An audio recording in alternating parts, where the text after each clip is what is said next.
Pour les syndicats de France Televisions, le loup est dans la bergerie. La nomination le 28 septembre dernier de la députée Renaissance Aurore Berge au Conseil d'administration du groupe audiovisuel public fait grand débat. Traditionnellement, ce poste est en effet réservé au président de la Commission des affaires culturelles, à savoir la députée Horizon Isabelle Roche. Au board de France Televisions, Aurore Berge succédait ainsi à Bruno Studé, président de la Commission des affaires culturelles mais désormais, on a une présence politique, qu'a fait toujours un peu droit d'auteur Île de Moscou, estime auprès de nos confrères de l'opinion un ancien député.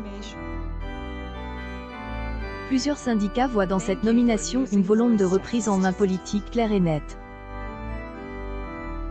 9D, entre eux écrivent dans un communiqué du 4 octobre. Message reçu, le loup est dans la bergerie.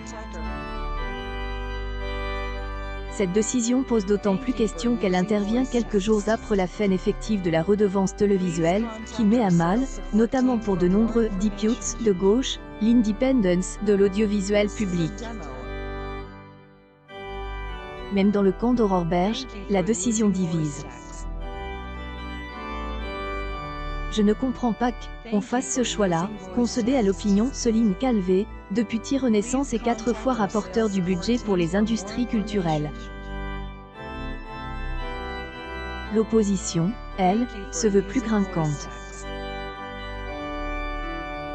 Après la mise sous tutelle économique de France Televisions avec la suppression de la redevance, sa mise sous cloche politique avec l'arrivée de la présidente du groupe macroniste dans son conseil d'administration.